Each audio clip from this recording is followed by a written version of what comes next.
Praise the Lord. प्रभु नाम धन्यवाद हो, प्रभु नाम गौरव हो। आसतु आम मैंने आज वाक्य मध्य को जीवा। मोर आज विषय वस्तु हूँ सदाप्रभु दृष्टि रे यथार्थ हेबा।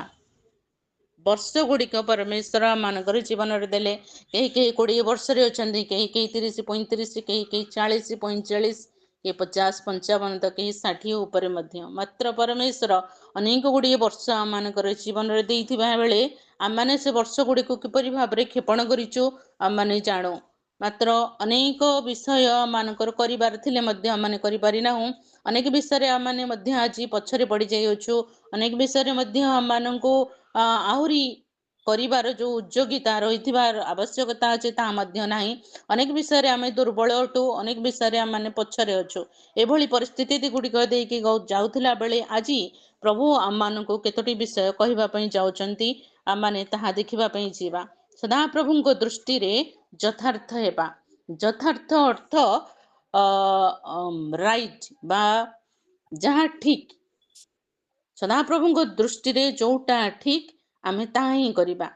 अनेक वर्ष बीती जाइए आम मैंने अनेक जिनस भूल करूँ, अनेक जिनस कर उचित नथिला एभली काम गुड़िक करूँ, अनेक कथा कहिबार उचित नथिला एभली कथा गुड़िक कहिछु एवं जोथरे प्रभुंकर संतुष्ट नाही एभली असंतुष्टर विषय गुड़िक मध्य आम जीवन दे आचरण दे कार्य दे आमे प्रकाश करूँ। मात्र ए वर्ष प्रभु आमको देइछंती आमे प्रभुंक दृष्टि रे यथार्थ होवा पई चेष्टा करिबा।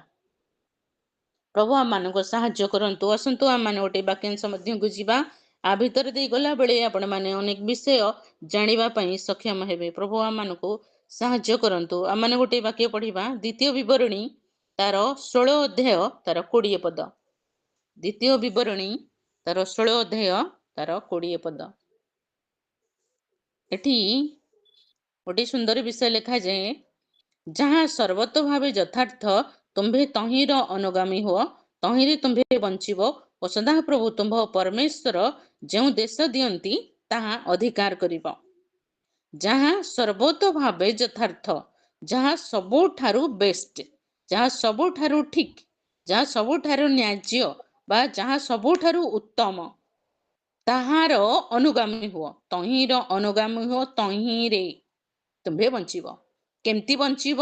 जदि सदाप्रभुଙ୍କ दृष्टि सबुठारु बेस्ट विषय को धरिबा पई करिबा पई इच्छा प्रकाश करिब, अनुगामी होब, तार पछे पछे जीव, ताहा ही खोजिब एवं ताहा ही करिबा पई चेष्टा करिब, तहिरे तुम्भे बंचिब ओ सदाप्रभु तुम्भ परमेश्वर जो देश दियंती ताहा अधिकार करिब।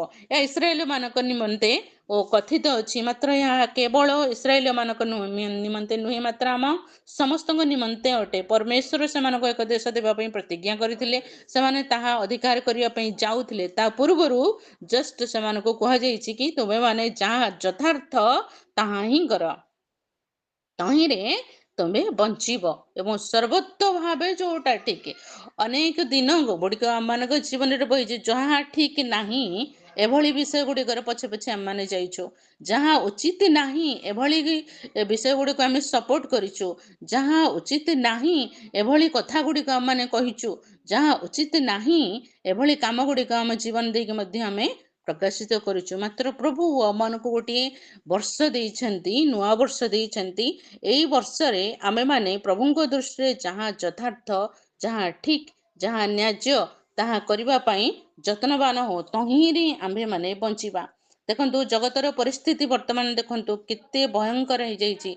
देश विरुद्ध रे देश, जाति विरुद्ध रे जाति, धर्म विरुद्ध रे धर्म, घरे मध्य परिवार रे केही भी सुरक्षित नुहंती। परिवार रे स्वामी विरुद्ध रे स्त्री, स्त्री विरुद्ध रे स्वामी, बापा पुओ भितर झगड़ा, शाशु बोंको भितर झगड़ा, परिवार परिवार भितर झगड़ा, आत्मीय स्वजन मानक मध्य झगड़ा, प्रत्येक जगार हिंसा आचरण चली। केही काहाको क्षमा देबा पई प्रस्तुत नुहंती, केही काहाको दया करिबा पई प्रस्तुत नुहंती, केही काहाको प्रेम करिबा पई प्रस्तुत नुहंती, मात्र एक आरेक को धरे देबा पई प्रस्तुत अछंती। ए भली समय रे आमनगु प्रभु कहउचंदी, जहाँ प्रभुଙ୍କ दृष्टि रे यथार्थ ताहार तुमे माने अनुगाम हो, तहिरे बंचिब। एई बंचिबाटा केवल जागतिक जीवनर बंचिबा नुहे, मात्र यह अनंत कालर बंचिबा निमंते मध्य उद्दिष्ट अटे।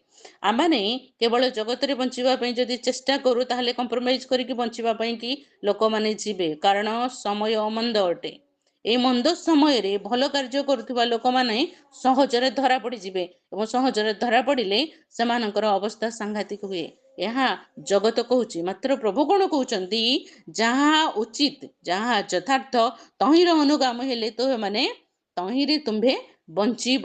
ଏଇ ଜୀବନ କେବଳ ଜଗତର ଜୀବନ ନୁହେଁ, ମାତ୍ର ଏହା ଅନନ୍ତ ଜୀବନ ନିମନ୍ତେ ମଧ୍ୟ ଉଦ୍ଦିଷ୍ଟ ଅଟେ। ପ୍ରଭୁ ଆମମାନଙ୍କୁ ଡାକିଛନ୍ତି ତାଙ୍କ ସହିତ ଅନନ୍ତ କାଳ ବାସ କରିବା ନିମନ୍ତେ। ଆମମାନେ ଜଗତର ଜୀବନ ନିମନ୍ତେ ଭୟ ନ କରୁ, ଜଗତର ଜୀବନ ନିମନ୍ତେ କମ୍ପିତ ନ ହଉ।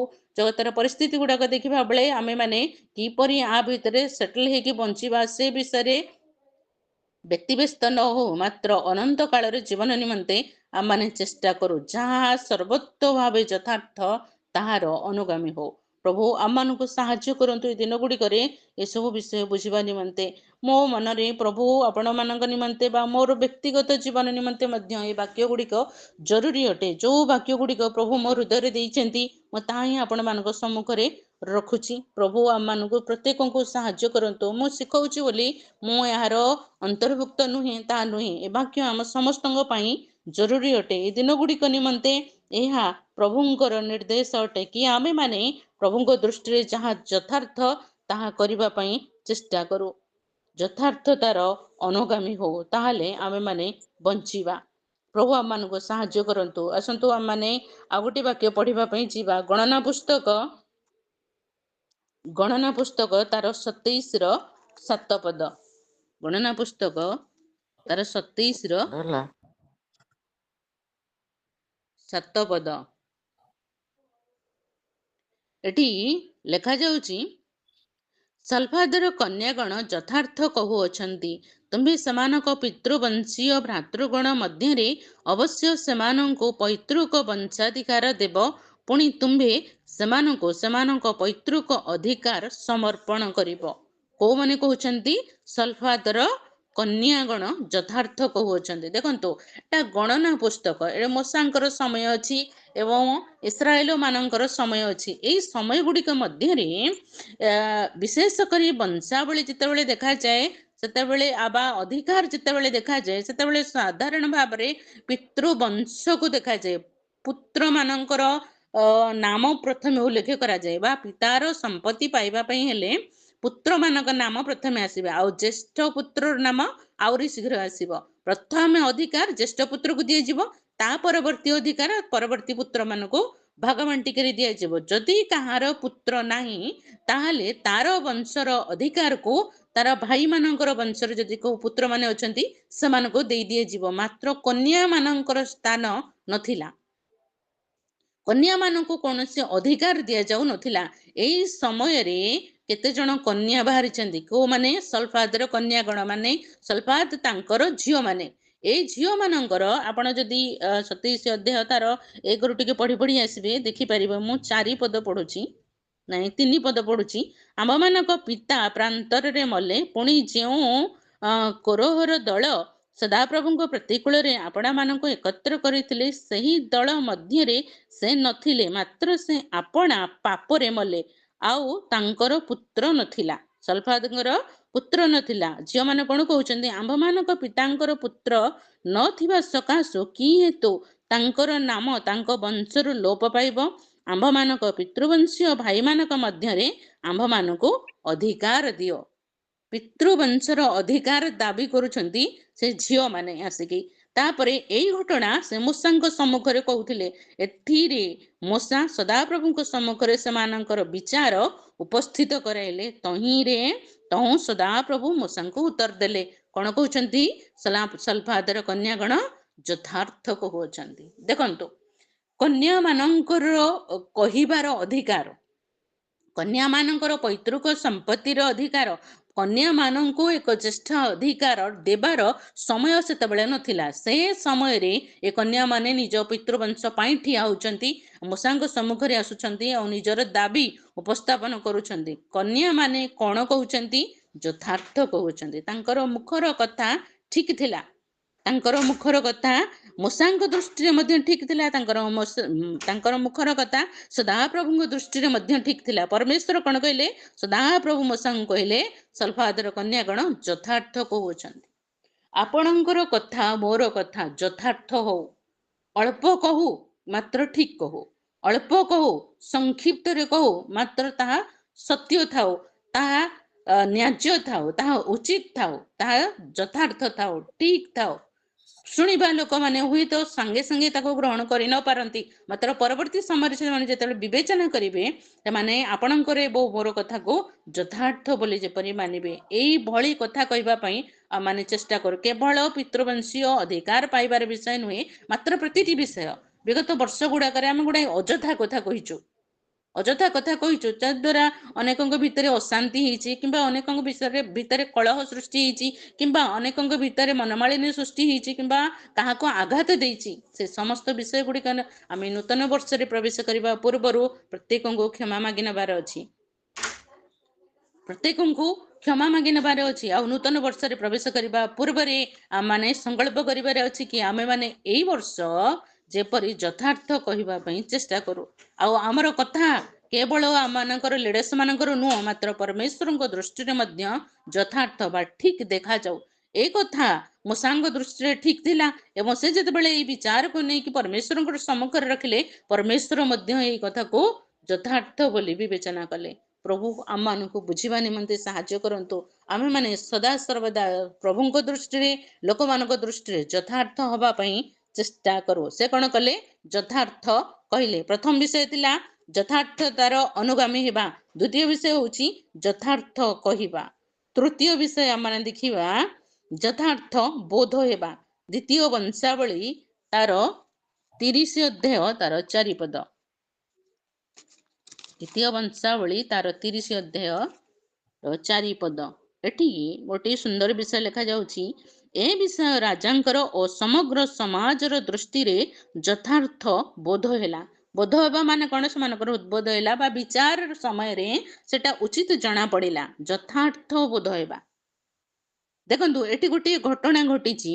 ଏଇଟା ହଉଛି ବଂଶାବଳୀର ପୁସ୍ତକ। ଏ ବଂଶାବଳୀ ସମୟରେ ରାଜା ମାନଙ୍କର ଅଧିକାର ଆସିଛି। ଏ ରାଜା ମାନଙ୍କ ମଧ୍ୟରେ ଏ ହଉଛନ୍ତି ହିଜକିୟ ରାଜା। ହିଜକିୟ ରାଜାଙ୍କର ସମୟରେ ପରମେଶ୍ୱରଙ୍କର ମନ୍ଦିର ଭଗ୍ନ ଅବସ୍ଥାରେ ଥିଲା, ମନ୍ଦିର ରୁଦ୍ଧ ଅବସ୍ଥାରେ ଥିଲା, ଦ୍ୱାର କବାଟ ସବୁ ବନ୍ଦ କରି ଦିଆଯାଇଥିଲା। ଆଉ ତା ମଧ୍ୟରେ ଅନେକ ଅଶୁଚି କାର୍ଯ୍ୟ ଗୁଡାକ ସବୁ ଚାଲୁଥିଲା। ମାତ୍ର ଯେତେବେଳେ ହିଜକିୟ ରାଜା ହେବା ପାଇଁ ଆରମ୍ଭ କଲେ, ସେ କ'ଣ କଲେ? ସମଗ୍ର ମନ୍ଦିରକୁ ସୂଚି କଲେ, ପବିତ୍ର କଲେ, ଏବଂ ମନ୍ଦିରରେ ଯୋଉ ସମସ୍ତ କାର୍ଯ୍ୟ ପରମେଶ୍ୱରଙ୍କ ନିୟମ ଅନୁସାରେ ଚାଲିବା କଥା ସେଗୁଡାକ ସବୁ ସେ ଆରମ୍ଭ କଲେ। ଏଇ ଆରମ୍ଭ କରିବା ସମୟରେ କେତେକ ଘଟଣା ଏଠି ଘଟିଛି। ଏଠି ଲେଖାଯାଉଛି ବିଶେଷ କରି ନିସ୍ତାର ପର୍ବ ବିଷୟରେ। ମନ୍ଦିରରେ ସେମାନେ ନିସ୍ତାର ପର୍ବ ପାଳନ କରିବା ପାଇଁ ନିଷ୍ପତ୍ତି ନେଉଛନ୍ତି, କିନ୍ତୁ ସମସ୍ୟା କ'ଣ ହେଇଛି ନା, ନିସ୍ତାର ପର୍ବର ପୂର୍ବରେ ଯାଜକ ମାନେ ଏବଂ ଯୋଉମାନେ ନିସ୍ତାର ପର୍ବର ବଳି ଭୋଜନ କରିବେ, ସମଗ୍ର ଇସ୍ରାଏଲୀ ଲୋକମାନେ ସମସ୍ତେ ଆପଣା ଆପଣାକୁ ସୂଚି କରିବେ, ପବିତ୍ର କରିବେ। ଏଇଟା ଯଥେଷ୍ଟ ଦିନ ଆଗରୁ କରିବାର ଅଛି। ଏଇ ସମୟ ଗୁଡାକ ଦେଇକି ସେମାନେ ଯେତେବେଳେ ଯାଉଛନ୍ତି, ସେ ଦେଖୁଛନ୍ତି ଯେ ଲୋକମାନଙ୍କୁ ସୂଚି ହେବା ପାଇଁ ଯଥେଷ୍ଟ ସମୟ ନାହିଁ, ବା ଲୋକମାନେ ସୂଚି ହେଇନାହାନ୍ତି। ଯାଜକ ମାନଙ୍କ ମଧ୍ୟରୁ ମଧ୍ୟ ଅନେକ ସୂଚି ହେଇନାହାନ୍ତି। ତେଣୁ ଏମାନେ କ'ଣ କରୁଛନ୍ତି? ସମୟକୁ ଟିକେ ଘୁଞ୍ଚେଇ ଦଉଛନ୍ତି, ଦ୍ୱିତୀୟ ମାସକୁ ଆଣୁଛନ୍ତି। ସମସ୍ତେ ନିଷ୍ପତ୍ତି ନେଉଛନ୍ତି ଯେ ଏ ମାସରେ ଆମେ ଯଦି ସୂଚି ହେଇନାହୁଁ, ପବିତ୍ର ହେଇପାରିନାହୁଁ, ତାହେଲେ ଆର ମାସ ପାଇଁ ଆମମାନେ ପ୍ରସ୍ତୁତ ହବା, ଯେପରି ଆମମାନେ ମିଳିତ ଭାବରେ ଏଇ ବଳିର ଭୋଜ ଅଂଶୀ ହେଇପାରିବା ଏବଂ ନିସ୍ତାର ପର୍ବକୁ ଆମମାନେ ପାଳନ କରିବା ପାଇଁ ପାରିବା। ତେଣୁ ସେମାନେ ସମସ୍ତେ ନିଷ୍ପତ୍ତି ନେଲେ ଦ୍ୱିତୀୟ ମାସରେ ଏହା ମାନେ କରିବା। ଏଇ ବିଷୟଟି ସମସ୍ତଙ୍କ ଦୃଷ୍ଟିରେ କ'ଣ ଲେଖା ହେଲା? ଏଠି ଏ ବିଷୟ ରାଜାଙ୍କର ଏବଂ ସମଗ୍ର ସମାଜର ଦୃଷ୍ଟିରେ ଯଥାର୍ଥ ବୋଧ ହେଲା। କୌଣସି ଗୋଟିଏ ନିଷ୍ପତ୍ତି ନେବା ସମୟରେ ଆମମାନେ ଯଥାର୍ଥ ନିଷ୍ପତ୍ତି ନେଉ, ଯାହା ଲୋକମାନଙ୍କ ଦୃଷ୍ଟିରେ ମଧ୍ୟ ଯଥାର୍ଥ ବୋଧ ହବ, ହୃଦୟଙ୍ଗମ ହବ। ସେମାନେ ମନେ ମନେ ଚିନ୍ତା କରିବେ ନା ଏଇଟା ଠିକ ନିଷ୍ପତ୍ତି ବୋଲି। ସେ ରାଜା ହୁଅନ୍ତୁ, ସେ ପ୍ରଜା ହୁଅନ୍ତୁ, ସେ ଲିଡରସିପ୍ରେ ଥିବା ଲୋକମାନେ ହୁଅନ୍ତୁ, ଚର୍ଚ୍ଚ କମିଟିର ଲୋକମାନେ ହୁଅନ୍ତୁ, କେହି ବି ହୁଅନ୍ତୁ, ବ୍ୟକ୍ତିଗତ ପରିବାର ଭିତରେ ଦେଖନ୍ତୁ, ପରିବାରର ମୁଖ୍ୟ ହୁଅନ୍ତୁ କିମ୍ବା ବ୍ୟକ୍ତିଗତ ଜୀବନରେ ହଉ, ଆମେ କୌଣସି ନିଷ୍ପତ୍ତି ନେବା ସମୟରେ ଆମମାନେ ଯଥାର୍ଥ ନିଷ୍ପତ୍ତି ନେଉ। ତାହେଲେ ଆମମାନଙ୍କର ନିଷ୍ପତ୍ତି ସମସ୍ତଙ୍କ ଦ୍ୱାରା ମଧ୍ୟ ଗ୍ରହଣୀୟ ହବ। ଆଉ ବିଶେଷ କରିକି ଜାଗତିକ ଜୀବନର ନିଷ୍ପତ୍ତି ଗୁଡ଼ିକ ନେଲା ବେଳେ ସମସ୍ତେ ବହୁତ ତରତରରେ ସୁନ୍ଦର ଭାବରେ ନିଷ୍ପତ୍ତି ଗୁଡ଼ିକ ନିଅନ୍ତି। କିନ୍ତୁ ଯେତେବେଳେ ଈଶ୍ୱରଙ୍କ ବିଷୟ ଆସୁଛି ସେତେବେଳେ ଲୋକମାନେ ଟିକେ କୁଣ୍ଠିତ ହଉଛନ୍ତି, ଭୟ କରୁଛନ୍ତି, ଆଉ ସମୟକୁ ଦେଖିକିରି ସେମାନେ ମଧ୍ୟ ଆହୁରି ପଛଘୁଞ୍ଚା ହଉଛନ୍ତି। ମାତ୍ର ଏଠିକାର ସମୟ କ'ଣ ଥିଲା? ଦ୍ୱାର ରୁଦ୍ଧ ଥିଲା, ନିୟମ ଅନୁସାରେ କୌଣସି କାର୍ଯ୍ୟ କରାଯାଉନଥିଲା ଏବଂ ଲୋକମାନେ କେହି ବି ପରମେଶ୍ୱରଙ୍କ ନିକଟକୁ ଆସୁନଥିଲେ। ଏହି ସମୟରେ ରାଜା ହିଜକିୟା ଲିଡରସିପ ଭାବରେ ବାହାରିଲେ ଏବଂ ସବୁ ଲୋକମାନଙ୍କୁ ପରମେଶ୍ୱରଙ୍କ ନିକଟକୁ ଆଣିବା ପାଇଁକି ସେ ଯତ୍ନବାନ ହେଲେ ଏବଂ ନିସ୍ତାର ପର୍ବ ନିୟମ ଅନୁସାରେ କରିବା ପାଇଁକି ସେ ଯତ୍ନବାନ ହେଇଛନ୍ତି। ପ୍ରଭୁଙ୍କ ଠାରେ ଲୋକମାନଙ୍କୁ ଆଣିବାର ଅଛି, ଲୋକମାନଙ୍କୁ ପ୍ରଭୁଙ୍କ ଠାରେ ସ୍ଥିର ରଖିବାର ଅଛି ଏବଂ କିପରି ଭାବରେ ଆମେ ଈଶ୍ୱରଙ୍କ ସନ୍ତୁଷ୍ଟ କାର୍ଯ୍ୟ କରିବା ପାଇଁ ଯାଇପାରିବା ଏବଂ ଆମମାନେ ଆନନ୍ଦ କରିବା ସହିତ ପରମେଶ୍ୱର ମଧ୍ୟ ଆମମାନଙ୍କର କାର୍ଯ୍ୟରେ ଆନନ୍ଦିତ ହେବେ। ଏଇଭଳି ଏକ ଷ୍ଟ୍ରଙ୍ଗ ଡିସିସନ ନେବା ସମୟରେ ତାଙ୍କର ନିଷ୍ପତ୍ତି ସମଗ୍ର ଲୋକଙ୍କ ସମ୍ମୁଖରେ ଉଚିତ ବୋଧ ହେଇଥିଲା, ଯଥାର୍ଥ ବୋଧ ହେଇଥିଲା। ପ୍ରଭୁ ଆମମାନଙ୍କୁ ସାହାଯ୍ୟ କରନ୍ତୁ। ଏଇ ଦିନ ଗୁଡାକରେ ପରମେଶ୍ୱରଙ୍କ ପାଇଁ ଆମେ କିଛି କରିବା ପାଇଁ ଯାଉଛୁ, ପରମେଶ୍ୱରଙ୍କ ପାଇଁ ଅତୀତ ଦିନ ଗୁଡାକରେ ମଧ୍ୟ ଆମମାନେ ବହୁତ କିଛି କରିଛୁ ସତ, ମାତ୍ର ତାହା ଯଥାର୍ଥ ହେଇଛି କି? ଆଜି ଆମେ ମାନେ ବିବେଚନା କରିବା ଏବଂ ଯଥାର୍ଥ କାର୍ଯ୍ୟ କରିବା ପାଇଁକି ଚେଷ୍ଟା କରିବା। ପ୍ରଭୁ ଆମମାନଙ୍କୁ ସାହାଯ୍ୟ କରନ୍ତୁ। ଆମେମାନେ ଯଥାର୍ଥ କାର୍ଯ୍ୟ କରୁ, ଯଥାର୍ଥ ନିଷ୍ପତ୍ତି ନେଉ, ଆମମାନଙ୍କର ନିଷ୍ପତ୍ତି ସମସ୍ତଙ୍କ ପାଇଁ ଯଥାର୍ଥ ବୋଧ ହଉ। ଆମମାନେ ଆଉ ଗୋଟିଏ ବିଷୟ ଦେଖିବା, ଯଥାର୍ଥ କର୍ମ କରିବା। ଏହି ଦ୍ୱିତୀୟ ବଂଶାବଳୀ ତାର 29 ପଦ ଦେଖିବା। 29 ପଦ ଏଠି ଲେଖାଯାଉଛି, ପୁଣି ସେ ଆପଣା ପୂର୍ବପୁରୁଷ ଦାଉଦଙ୍କର ସମସ୍ତ କ୍ରିୟାନୁସାରେ ସଦାପ୍ରଭୁଙ୍କ ଦୃଷ୍ଟିରେ ଯଥାର୍ଥ କର୍ମ କଲେ।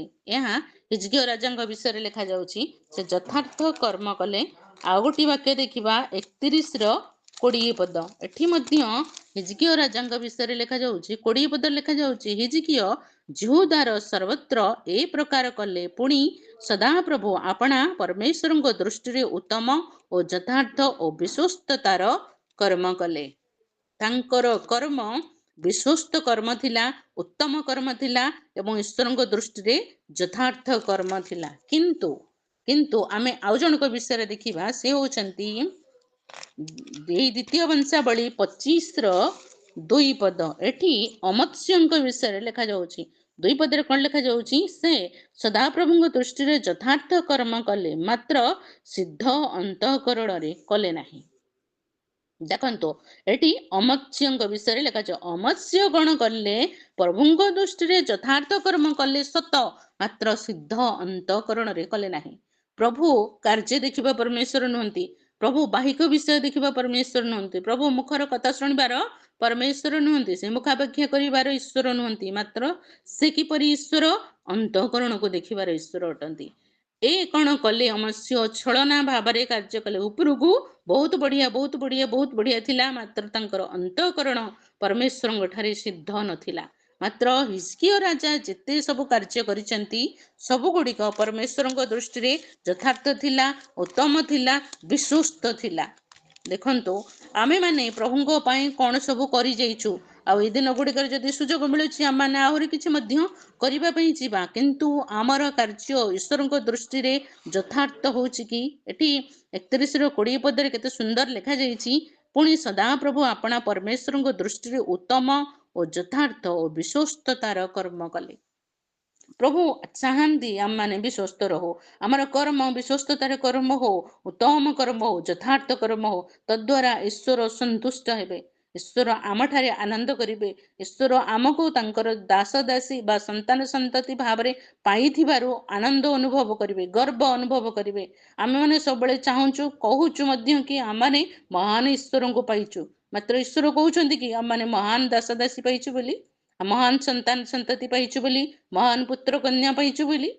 ଯଦି ଆମମାନଙ୍କ ଜୀବନ ଠିକ ନାହିଁ, ଯଥାର୍ଥ ନାହିଁ, ତାହେଲେ ପ୍ରଭୁ ଆମଠାରେ ସନ୍ତୁଷ୍ଟ ହେବେ ନାହିଁ।